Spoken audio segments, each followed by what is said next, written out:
Good evening sa inyong lahat. Andito na. Charot. Nagre-ready na tayo ngayon sa ating travel for tomorrow. So, gumawa na tayo ng ating e-travel. Ito po yung fill upan natin kung tayo papasok ng Pilipinas. Kailangan dapat mag-fill out tayo, mag-sign in tayo para mayroon silang kopya na tayo ay darating sa bansa. Then, ngayon nandito ako for final para yung bagahe hindi susubra. Magkulang na, wag lang magsubra. Kasi sigurado dollars ang aabotin natin ito. Siguradong nalakihan kagaya ng last year na malaki yung pinayaran ko sa bagahe. So ngayon, minimake sure ko nga tama lang yung bigat dahil bawat isang tao ay meron po tayong 50 pounds or 23 kilos na allowed para sa atin. So, kung magsusubra yun, ay mag-additional ka ng bayad. And then, meron tayong 7 kilos for hand carry or 15 pounds. So, ngayon ito na. Ito na. Ayan na siya. Para dahil alam nyo anong oras na ngayon, alas 11 na, pero nandito pa rin tayo, hindi pa rin tayo. Tapos mag-alas 12 na. Kasi, yun ang mahirap sa travel, no? Ang iba, as in, ang nila, ang dali nilang mag-impake. Ako, hirap na hirap talaga ako.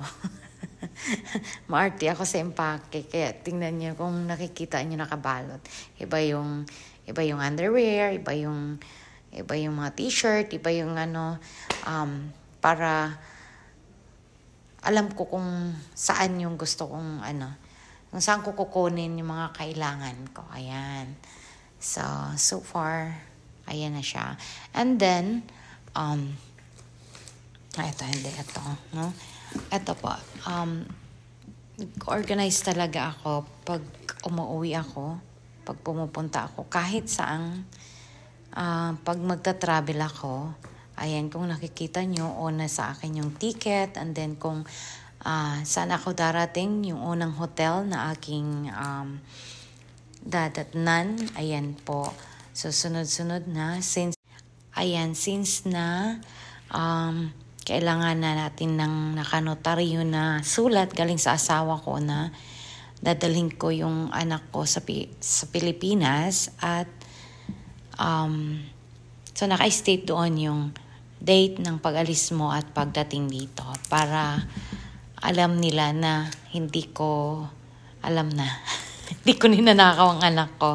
And then of course meron tayong travel insurance, so in travel just in case lang, no? Napaka-safe nito para sa mura lang naman. Nagbayad lang ako ng 100. Magkano ba? 108 ang binayad ko. That's included my daughter already. So, included na yung si Ashlyn.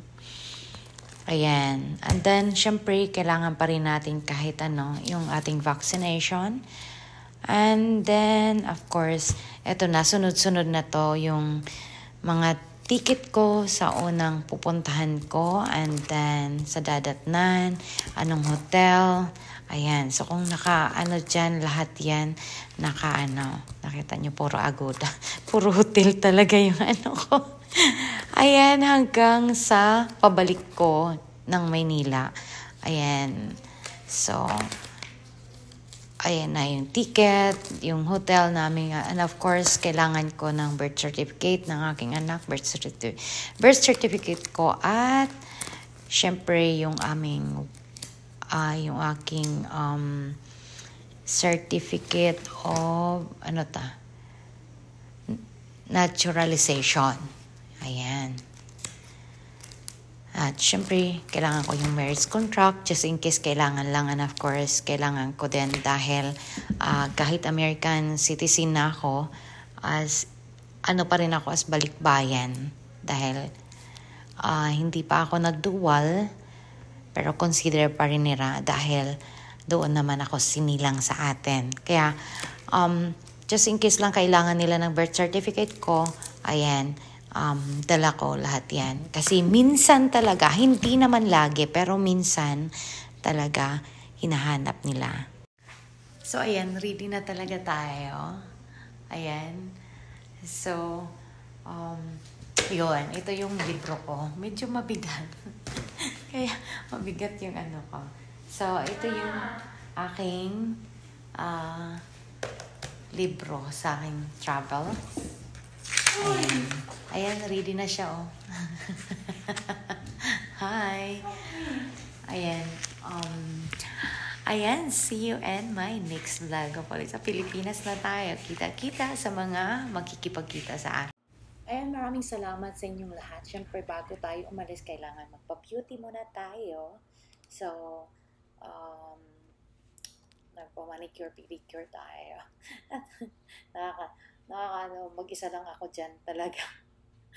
Ayan, so the next natin na siguro ko na ating uploads are nasa Pilipinas na tayo. Kaya, guys, maraming salamat sa inyong suporta at laging panonood sa ating video. Thank you everyone. God bless. Maraming salamat po. Bye everyone. See you in the next vlog.